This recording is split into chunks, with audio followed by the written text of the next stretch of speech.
ஃப்ரெண்ட்ஸில் இருக்குது வணக்கம் சோசியல் ரியஸ்டிலேருந்து உங்கள் விஜே போகலாம் வாட் இஸ் த அடுக்கடுக்கு டும்மா நீ ஒரு டாபிக் பார்த்தீங்கன்னா ரொம்ப நாள் கழிச்சு திருப்பி வைக்க நான் வீடியோ போகிறேன் அந்த டைலாக நம்ம எடுக்கலான்னு பார்க்குறோம் திருப்பி போய் எங்கே வந்துகிட்டே இருக்குது. சரி ஓகே, இன்றைக்கி பார்க்குற டாபிக் பார்த்தீங்கன்னா நீட் ஒரு பிரச்சனை போயிட்டுருக்கு. அதை பற்றி நான் நாளைக்கு ஃபுல் எக்ஸ்பிளைன் வீடியோ போகிறேன். இன்றைக்கி என்ன விஷயம்னா நம்ம சிஎம் முதல்வர் தளபதி விஜய் அண்ணா அவர்களுக்கு ஜனநாயகன் படம் வந்து ரிலீஸ் ஆகி ரொம்ப ஃபெஸ்டிவலாக நம்ம என்ன கொண்டாடிட்டு இருக்கோம். அது காரணம் வந்து சின்ன வயசுலேருந்து அண்ணனோட படங்கள் வந்து நம்ம எவ்வளோ பெரிய இம்பாக்டை கிரியேட் பண்ணிருக்குன்னா, சின்ன வயசு சொந்தாரெல்லாம் வருவாங்க, ஆடுங்கடா என்ன சுற்றி ஐயனாரு வெட்டு கொத்தி இதுமாரி அவரோட படங்கள் ஃபேமஸான பாட்டெலாம் போட்டு வீட்டில் டான்ஸ் ஆகிட்டு விஜய் மாமா விஜய் அண்ணா அப்படின்னு சொல்லிட்டு அந்த அளவுக்கு நம்ம எல்லாரும் கொண்டாடிட்டு இருந்தோம், இப்போயும் கொண்டாடிட்டு இருக்கோம். அந்தமாரி ஒரு கனெக்டிவிட்டி ஒரு அண்ணா தான் நம்ம தளபதி அண்ணா.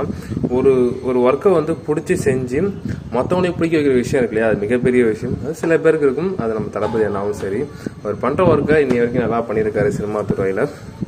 அவரோட அந்த அன்பு, அவரோட அந்த ஈர்ப்பும்பாங்க, அதுதான் இந்த அளவுக்கு இம்பாக்ட் கெட்டாயிருக்கு. எப்பவுமே தளபதி அண்ணா வந்து நம்ம எல்லாரும் மிஸ் பண்ணுறோம் திரையில், பட் தமிழ்நாட்டில் அவர் மிஸ் பண்ணவே மாட்டோம். அவரோட தொடர் பயணம் சிஎம் நல்லா போயிட்டுருக்கு, இன்னும் நல்லா போகணும். இன்னும் பல சில பிரச்சனைகள்லாம் இருக்குது, அதெல்லாம் சீக்கிரமாக சால்வ் பண்ணி ஒரு நல்ல சொல்யூஷன் கொடுப்பாருன்னு நினைக்கிறேன். அந்த வீடியோ பிடிச்சா லைக் அண்ட் ஷேர் பண்ணுங்கள், முக்கியமாக கமெண்ட் பண்ணுங்கள். நீ ஜனநாயகம் படம் பார்த்துட்டே போகலாம் அப்படின்னு எல்லாரும் கேட்டிங்கன்னா பார்க்க போகிறேன் நண்பா. அது என்னோடய ஃப்ரெண்ட்ஸோடு சேர்ந்து பார்த்தா அவங்களுக்கு நல்லாயிருக்கும் இல்லையா. தனியாக போயிட்டு பார்க்கறத தாண்டி அவன் ஃப்ரெண்ட்ஸ் கூட சும்மா கத்திக்கிட்டு அலப்பறை பண்ணால் தான் ஜாலியாக இருக்கும். படம் இன்னும் போயிட்டு தான் இருக்கும், பார்க்கலாம். நான் பார்த்துட்டு அது ஒரு தனியாக ஒரு ஸ்டோரியாக போகிறேன். இந்த வீடியோ பிடிச்சா லைக் அண்ட் ஷேர் பண்ணுங்கள், முக்கியமாக கமெண்ட் பண்ணுங்கள். டாடா பாப்பா, see you.